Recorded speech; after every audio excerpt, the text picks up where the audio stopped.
हमारा देश एक पंथ निरपेक्ष देश है। यहाँ अपने अपने धर्म के प्रचार और प्रसार करने की आज़ादी है। लेकिन इसी आज़ादी का गलत फायदा उठाकर हमारे देश में पिछले कई दशकों से कभी लालच देकर तो कभी जबरदस्ती तो कभी डर दिखाकर धर्मांतरण का खेल खेला जा रहा है। आज देश में धर्मांतरण की समस्या काफी बड़ी हो चुकी है। इसमें आरक्षण और अधिकारों पर भी चर्चा होती रहती है। ऐसे में आंध्र प्रदेश के एक मामले में सुप्रीम कोर्ट ने 24 मार्च 2026 को एक महत्वपूर्ण फैसला दिया। जो मडिगा समुदाय जो एक अनुसूचित जाति है, उससे आने वाले चिंतदा आनंद ने सालों पहले ईसाई धर्म अपनाया और कई सालों से पास्टर के रूप में काम किया। जनवरी 2021 में उसने कुछ लोगों पर जातिगत अपमान, जानलेवा हमला और परिवार को धमकी देने के आरोप लगाए। उसने एसटी/एससी अत्याचार निवारण अधिनियम 1979 के तहत एफआईआर दर्ज कराई, लेकिन आंध्र प्रदेश हाई कोर्ट ने एफआईआर खारिज कर दी।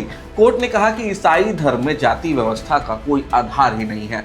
फिर सुप्रीम कोर्ट की जस्टिस प्रशांत कुमार मिश्रा और जस्टिस मनमोहन की बेंच ने भी अपील खारिज कर दी। कहा कि धर्मांतरण के बाद अनुसूचित जाति का दर्जा तुरंत और पूरी तरह समाप्त हो जाता है, क्योंकि हिंदू, सिख या बौद्ध धर्म अपनाने वाले ही एससी माने जा सकते हैं। ईसाई या इस्लाम जैसे धर्म अपनाने से जाति आधारित सामाजिक आर्थिक असमानता कानूनी रूप से खत्म मानी जाती है, क्योंकि इन धर्मों में जातिवाद का कोई स्थान नहीं है।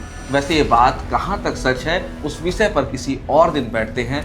अब बात ये भी कि अनुसूचित जनजाति पर यह नियम अलग है। एसटी के मामले में सिर्फ धर्म बदलने से दर्जा अपने आप खत्म नहीं होता।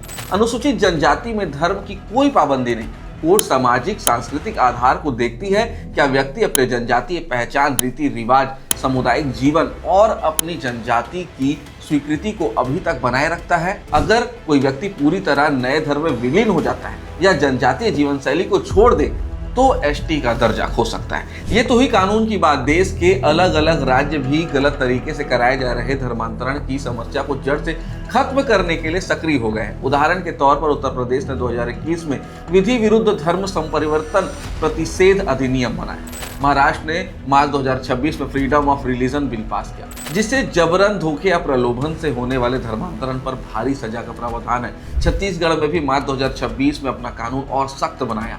इसी तरह हरियाणा, कर्नाटक, राजस्थान, झारखंड, उत्तराखंड, गुजरात, मध्य प्रदेश और उड़ीसा जैसे कई राज्य ने फ्रीडम ऑफ रिलीजन एक्ट या एंटी कन्वर्जन कानून लागू किए हैं। ये कानून मुख्य रूप से जबरदस्ती, धोखे, लालच या शादी के बहाने होने वाले धर्मांतरण को रोकते हैं और समाज को बांटने वाली ताकतों पर भी लगाम लगाते हैं। ऐसा माना जा सकता है कि धर्मांतरण जैसे खेल के अभिशाप को खत्म करने के लिए ही, हिंदू समाज को और मजबूत बनाने के लिए ही आरक्षण की व्यवस्था को भी मजबूत किया जा रहा है, ताकि हिंदू समाज को धर्मांतरण के अभिशाप से मुक्त किया जा सके। कोई भी बाहरी ताकत हमें कमजोर ना कर पाए। यही एकता और जागरूकता हमारी सबसे बड़ी ताकत बनेगी।